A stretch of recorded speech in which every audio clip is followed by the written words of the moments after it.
오늘 장 정리하겠습니다. 카카오페이 증권의 윤정식 부장입니다. 안녕하세요. 네, 안녕하세요. 네, 오늘 장 한마디부터 알려주시죠.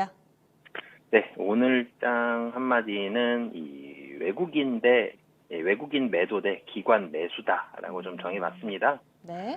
네, 외국인이 사실 오늘 시장까지 해서 코스피 기준으로 말씀드리면 4거래일 연속 팔았죠. 이 지난주 27일 461억 굉장히 좀 작게 매수한 걸 사실 빼면 26일도 3,780억 좀 많이 팔았는데요. 외국인은 많이 팔았고요, 최근에. 기관은 최근 5거래일 중에서 지난주 금요일 7월 30일을 제외하고는 4거래일 동안 굉장히 좀 많이 샀습니다. 그래서 외국인의 4거래일 연속 매도와 기관의 최근 매수세가 좀 맞서고 있는 그런 분위기고요. 이 기관은 근데 조금 사실 아쉬운 부분이 있죠. 금융 투자가 좀 중심이 됐다. 이런 부분이 좀 있지만 그래도 외국인과 기관의 이 막상막하의 매수 매도. 이 금일 같은 경우는 기관이 좀 워낙 셌기 때문에 시장이 강했는데 전체적으로 시장 보면 이 외국인과 기관이 최근 들어서 좀 많이 맞서고 있다. 금일장도 그렇다라고 보시면 되겠습니다. 네, 그래서 수급에서 의미를 찾아주셨는데요. 그러면 오늘의 체크 포인트들 세부적으로 들어가 볼까요? 네, 우선은 미국 시장 얘기 먼저 좀 드려야 될 것 같습니다. 미국 시장 같은 경우는 대형 기술주 중심으로 좀 떨어졌죠. 이 아마존이 실적이 좀 좋지 않게 나오면서 크게 떨어졌고요. 이 실적 발표를 많이 기대했습니다. 이 우리나라도 실적을 많이 기대하고 있고, 그리고 대체적으로 좀 잘 나오고 있죠. 미국도 잘 나오고 있는데, 이 실적 발표가 끝났다라는 대형 기술주는 대체적으로 끝났다라는 부분, 그리고 마지막에 나온 아마존이 좀 아쉬웠다. 이런 부분이 좀 하락으로 좀 작용을 했고요. 그리고 좀 전에 말씀드렸던 대로 외국인이 4거래일 연속 매도하는 부분들. 그러니까 전체적으로 외국인에 대한 수급이 좋지가 않습니다. 미국 시장도 최근에는 조금 꺾였죠. 살짝 꺾인 부분들이 나오는 게 미국에서의 분위기 좋지 않고 우리나라에서의 외국인 이 순매수 부분은 좀 좋지 않고 이런 부분들이 있습니다. 오늘 같은 경우 사실은 삼성전자도 좋았고요. 하이닉스도 좋았습니다. 삼성전자 외국인이 팔긴 했지만 기관이 더 많이 샀죠. 외국인이 매도한 금액보다 기관이 2배 이상 순매수를 보여주면서 강한 모습들 나왔었는데요. 뭐 그렇긴 하더라도 전체적으로 이 실적을 기대해 볼 만하다. 이렇게 실적이 좋기 때문에 올랐다. 이렇게 사실은 이 속단하기는 쉽진 않은 상황이지만 그래도 실적이 좋게 나온 종목들은 좀 많이 잘 오르고 있고요. 그리고 코스피보다는 그래도 코스닥이 조금 더 강한 모습들 보여주고 있다라고 보시면 되겠습니다. 네. 그럼 이번 한 주 어떤 주요 증시 일정들이 있나요?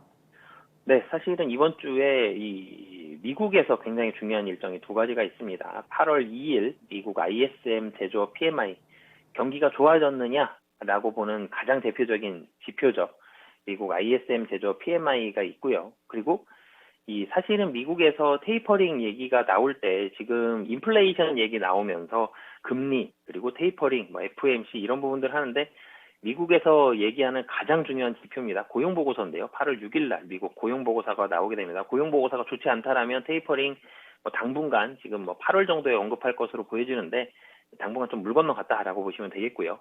고용보고서 굉장히 좀 잘 나온다. 그러면은 사실은 8월 잭슨홀까지 이 테이퍼링 얘기 나올 가능성 배제할 수 없다. 그렇게 보기 때문에 고용보고서 우리나라 한국은행에서는 물가 안정이죠. 물가 안정이 1번인데 미국은 사실은 물가 안정만큼 중요한 게 거의 고용보고서다라고 보시면 되겠습니다. 그래서 고용보고서 어떻게 나오는지 좀 잘 보셨으면 좋겠고요.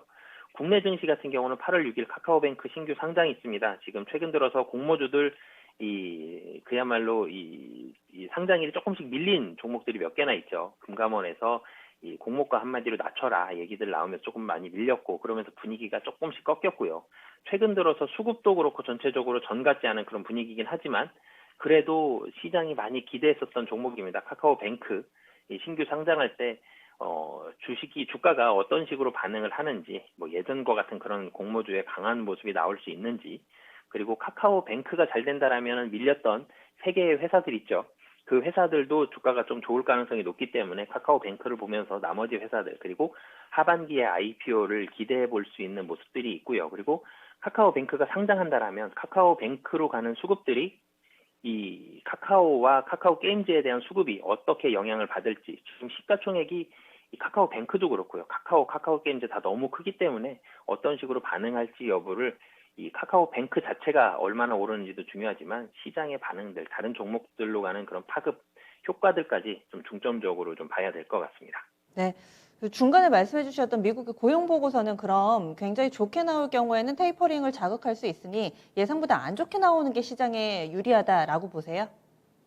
최근에는 제가 한 2, 3주 전까지만 하더라도 조금 안 좋게 나오는 게 더 낫다. 사실 증시 환경에는 이 고용 보고서도 그렇고요. 지표들도 그렇고 조금 안 좋게 나오는 게 도리어 좋은 상황이었는데요. 최근에는 이쪽으로 가도 저쪽으로 가도 다 사실은 좀 예민하게 반응하고 있습니다. 사실 네. 적당히 나와야 될 것 같고요. 고용 보고서가 안 좋게 나오면 안 좋은 대로 시장은 조금 안 좋게 반응할 것 같고요. 고용 보고서가 또 좋으면 테이퍼링 얘기 나오니까 안 좋게 반응할 것 같은데, 그런데 이렇게도 저렇게도 시장 예상치보다 벗어나게 되면은 안 좋을 가능성은 있지만 안 좋은 영향력은 별로 크진 않을 것 같고요. 그 기간도 짧을 가능성이 높아 보입니다. 최근에는 분명히 보수적이고 잠잠한 변동성이 줄어들어 있는 시장인 모습들이 있기 때문에 이 악재에 분명히 반응을 할 가능성이 높지만 악재가 오래 반응할 가능성은 낮다라고 보시면 되겠습니다.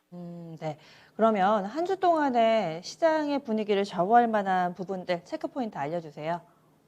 사실은 매주 말씀을 드리는데요. 코로나 확진자 수위 조금씩 줄어들고 있죠. 그리고 백신이 접종 속도가 시장 기대치만은 못하지만 그래도 계속 늘어나고 있습니다. 8월 내에는 당연히 2천만 명 충분히 넘어갈 것으로 보여지고요. 이 백신 접종이 빨리 되고 확진자 수가 다시 1천만 명 밑으로 간다면은 분명히 좋을 것으로 보여지고, 근데 확진자 수가 다시 늘어난다. 그러면 또 안 좋기 때문에 확진자 수는 지금 확진자가 계속적으로 좀 줄어들 때까지는 계속 보셨으면 좋겠습니다. 그리고 국내 실적 발표 기업들 주목을 해보셨으면 좋겠는데요. 최근에 실적 계속 좋게 나오고 있습니다. 그 좋게 나오는 실적이 국내 증시의 하단을 막아주는 지지선의 역할을 하고 있는 그런 모습인데요. 실적 발표가 사실 미끄러지면 안 되거든요, 지금.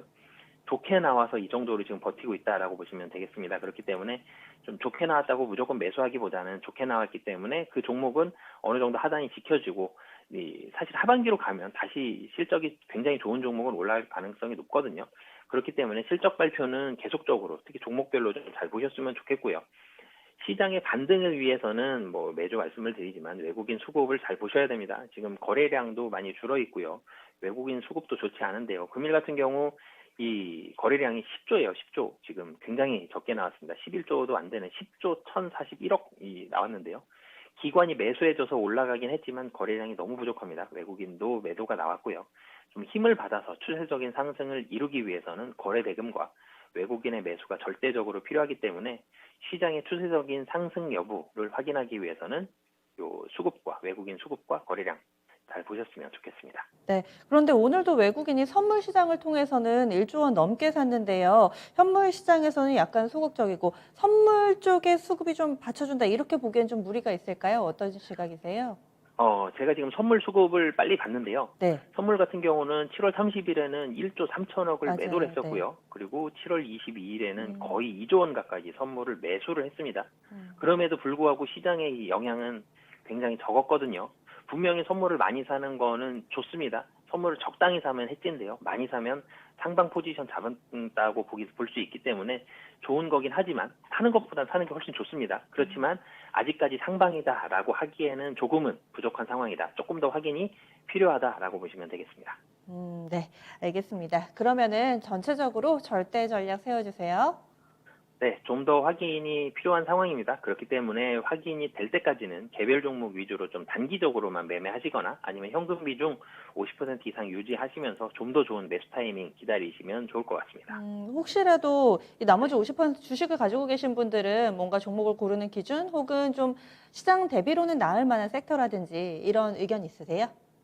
네, 지금 사실은 대형 섹터 전체적으로 예를 들어 전기전자라든지 화학이라든지 철강 이렇게 큰 섹터로 묶어서 보기에는 조금은 시장의 힘이 부족하죠. 외국인 수급이 아직 들어오지 않았기 때문에. 그래서 너무 큰 섹터들로 보기에는 만만치는 않을 것 같고요. 실적 좋은 섹터들 들고 계신 분들은 사실은 하반기까지 기다리신다면 분명히 이 실적을 주식은 반영을 하기 때문에 올라갈 가능성이 높다라고 보여지고요. 제가 많이 말씀드렸던 것 같은데 2차 전지 관련한 섹터들은 모멘텀이 있습니다. 지금 주식에 있어서 수급과 실적만으로 올라가기에는 조금 힘이 약하기 때문에 모멘텀이 필요한 시장이거든요. 그렇기 때문에 모멘텀이 있는 종목들을 찾아야 되는데 2차 전지 같은 경우는 이 대형 3사의 투자가 대규모로 이루어질 가능성이 높고요. 그리고 LG 에너지 솔루션도 9월에 상장합니다. 이 대형 사실은 화학이 LG 에너지 솔루션으로 2차 전지를 넘겼기 때문에 대형 3사 중에 하나가 이제 상장한다. 그렇게 된다면 모멘텀 받을 가능성이 있거든요, 분명히. 그렇기 때문에 모멘텀이 있는 섹터들, 저는 2차 전지 이렇게 보고 있는데요. 그런 섹터들 위주로 보시면 좋을 것 같습니다. 알겠습니다. 고맙습니다. 네, 감사합니다. 네. 지금까지 카카오페이 증권의 윤정식 부장과 이야기 나눴습니다. 계속해서 시장의 약점은 관심이 좀 부족하다. 거래량 부족에서 좀 들고 있습니다. 거래가 코스닥 같은 경우는 오늘은 10조도 안 됐거든요. 결국엔 양시장 합해도 20조에 못 미치는 그런 수준의 한산한 시장 분위기를 보여주고 있습니다. 여기에 뚜렷하게 시장을 이끌어줄 만한 재료도 그리고 주체도 없는 상황인데요.